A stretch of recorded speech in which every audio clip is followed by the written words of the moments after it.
Assalamualaikum warahmatullahi wabarakatuh. Di sini saya izin untuk menjelaskan terkait untuk ujian akhir semester berkaitan dengan materi yang saya ambil itu terkait AI dan dilema etika pengambilan keputusan bisnis. Di mana dalam hal ini sebentar,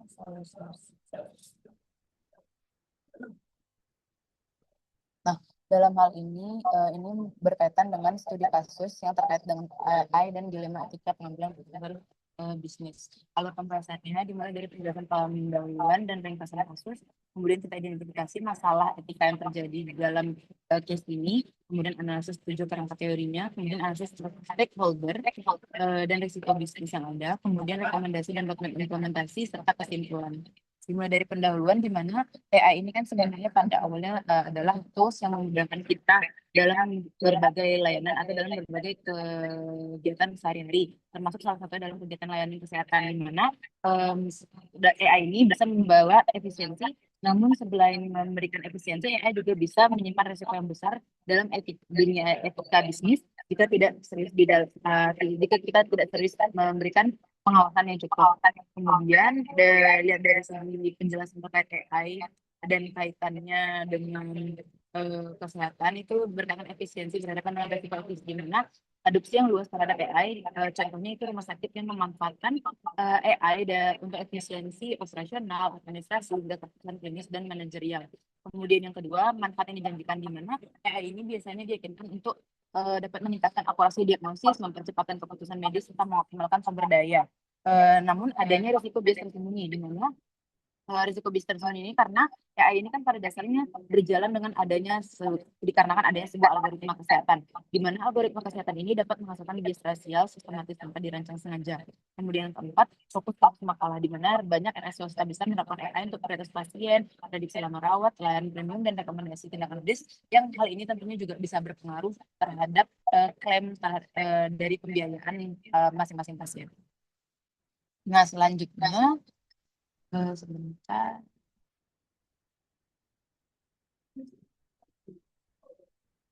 Selanjutnya, kita analisis kasus melalui tujuh kerangka teori, di mana pendekatan multidisiplin ini mencakup tabel kelola, misalnya ada ethics, business ethics, stakeholder theory, good corporate governance, ESG, hak konsumen, serta justice dan beneficence. Kemudian, lanjut.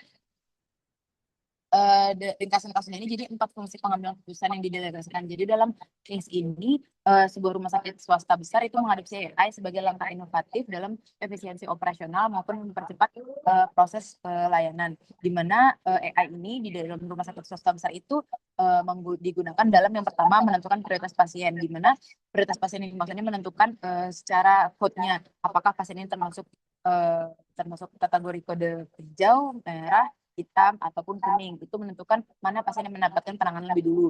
Yang kedua, prediksi lama rawat, di mana maksud prediksi lama rawat ini kita AI ini membantu dari diagnosis atau kondisi pasien sehingga dapat menentukan berapa lama estimasi durasi perawatan, yang biasanya ini berkaitan juga dengan pengklaiman dari biaya pelayanan pasien.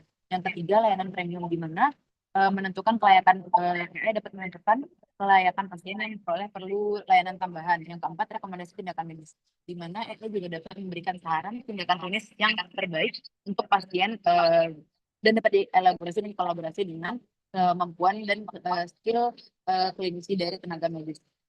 Nah, yang keempat hal ini sebenarnya awalnya dianggap sebagai langkah yang inovatif, namun hingga beberapa bulan kemudian didapatkan sejumlah persoalan serius yang perlu dipertimbangkan kembali dalam pengadopsian AI dalam kegiatan pelayanan di rumah sakit.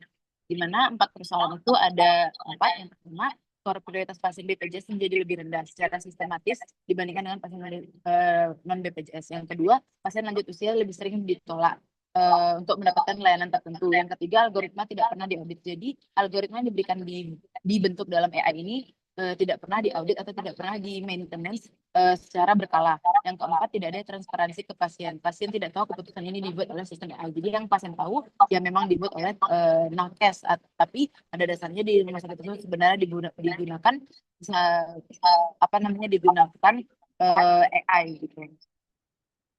Nah, tujuannya sebenarnya untuk ada dari segi manajemen rumah sakit itu tujuannya adalah penggunaan AI ini untuk meminimalisir atau mengefisiensi dari biaya operasional.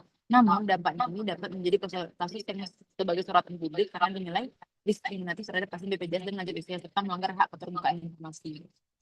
Nah, 7 persoalan etis dalam penerapan AI ini yang pertama adanya diskriminasi pasien BPJS. Artinya eh, tindak pelanggaran etisnya ini adalah adanya perlakuan yang tidak setara antara pasien BPJS dan non BPJS.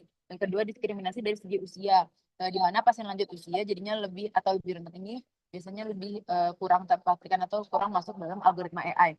Yang ketiga tidak adanya audit algoritma sehingga lama kelamaan bisa menjadi ada risiko bias yang cukup besar. Yang keempat, tidak transparan ke pasien karena pasien tidak mengetahui kalau segala keputusan yang diambil itu berdasarkan dari AI. Yang kelima, rasionalitas atas efisiensi biaya, di mana kondisi efisiensi operasional ini cenderung mengarah ke berkaitan dengan orientasi bisnis tanpa memikirkan etika dan tanggung jawab sosial terhadap manusia sebagai penerima jasa dari layanan kesehatan. Yang keenam, lemahnya tata kelola AI. Yang ketujuh, potensi pelanggaran hak konsumen. 7 lensa teori membahas kasus di mana AI etik kita membahas mengenai prinsip etik perancangan dan pengembangan sistem AI, bisnis etik kita tentukan apakah etika yang telah diterapkan itu kesesuaiannya cocok tidak dengan tindakan rumah sakit dengan etika bisnis, good corporate governance di mana kualitas tata kelola rumah sakit ESG merupakan dampak keberlanjutan yang panjang jangka panjangnya terhadap sosial dan tata kelola organisasi, hak konsumen sebagai di mana konsumen inilah yang pemenuhan hak konsumen sebagai pemakai jasa kesehatan, prinsip keadilan, kesetaraan distribusi layanan serta benefit dan maleficent. Kesesuaian keputusan AI dengan kewajiban moral tenaga kesehatan.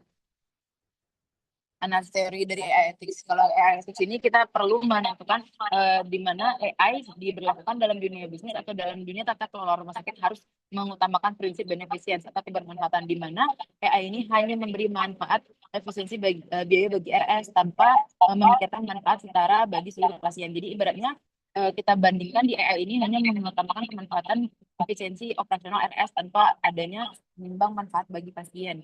Kemudian non-maleficent tidak merugikan di mana hal ini terlihat justru merugikan karena adanya penurunan skor prioritas dan penolakan lansia berpotensi menimbulkan kerugian medis. Kemudian ada autonomi pasien tidak diberikan informasi apapun terkait penyetujuan menggunakan AI. Kemudian justice keadilan, perlakuan tidak setara berdasarkan status BPJS dan usia pasien, serta keterjelasan algoritma tidak pernah diaudit. Untuk dari segi bisnis etiknya itu pelanggaran yang dilakukan itu ya adalah kepentingan finansial ditempatkan di atas keselamatan dan keadilan pasien. Efisiensi biaya diutamakan tanpa mempertimbangkan dampak diskriminatif, ketiadaan transparansi mengenai penggunaan AI, kemudian dampak yang ditimbulkan itu dari dampak sosialnya bisa kepercayaan masyarakat menurun, terutama pasien-pasien pengguna BPJS. Dan kedua, bisa berpotensi melanggar hukum karena berpotensi melanggar regulasi JKN, perlindungan konsumen, data pribadi. Reputasi citra rumah sakit justru bisa jadi menurun signifikan. Kemudian dari segi good corporate governance, 5 prinsipnya tidak terpenuhi, di mana tidak ada transparansi karena tidak diberitahukan kepada pasien terkait AI, accountability tidak ada pihak yang jelas bertanggung jawab terhadap algoritma, responsibility, independensi, dan fairness. Jadi kelima hal dari good corporate governance tidak terpenuhi. Dari segi ESG itu dampak keberlanjutannya terganggu secara environmental, di mana untuk environmental tidak terdampak karena tidak terlalu langsung dari aspek lingkungan. Namun dari segi sosial itu sangat berdampak karena adanya dampak diskriminasi baik dari pasien BPJS dan BPJS maupun dari pasien yang berusia lanjut. Dari segi governance adanya kegagalan penerapan pengawasan algoritma.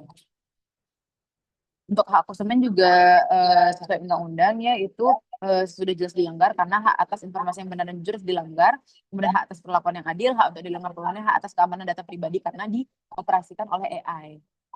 Prinsip keadilan justice juga ini jelas ketidakadilan karena bisa terjadi bias seperti yang tadi dijelaskan, kelompok yang dirugikan justru pasien BPJS, pasien usia rentan. Untuk beneficent dan maleficent juga pergeseran orientasi layanan di mana dua dari beneficent dan maleficent tidak dipenuhi. Pemangku kepentingan yang terdampak itu bisa pasien BPJS, pasien lanjut usia, manajemen RS, dokter dan tenaga medis, regulator, masyarakat, dan publik. Kemudian ini 7 kategori risiko yang mengancam keberlangsungan RS. Berikut 5 area rekomendasi utama di mana harus ada tata kelola penggunaan AI yang jelas. Baik itu dari segi komite tata kelola AI yang jelas, di mana tata kelola AI ini tujuannya itu untuk melihat algoritma atau memastikan AI ini bekerja secara maksimal. Kemudian kebijakan etika digital di mana harus dijelaskan harus lebih detail terkait penggunaan data pribadi pasien. Mekanisme audit AI juga harus dijelaskan impact assessment-nya, kemudian strategi pelindungan pasien baik dari inform consent ke keterbukaan kepada pasien, kemudian data pribadi pasien, strategi komunikasi publik. Roadmap penerapan tata kelola AI bisa kita mulai dari komitmen manajemen dulu, kemudian dilakukan audit dan assessment awal, penyusunan kebijakan SOP AI, penguatan perlindungan pasien, pelayanan budaya etika digital, standarisasi, monitoring, komunikasi, dan evaluasi. Efisiensi dan kesimpulannya adalah AI boleh digunakan untuk tujuan efisiensi atau tujuan untuk mempercepat pelayanan kepada pasien, namun tetap harus diperhatikan etika terhadap penggunaannya karena bisa berujung kepada diskriminasi sistemik. Baiklah, sekian untuk presentasi saya untuk persiapan ujian akhir semester. Terima kasih banyak.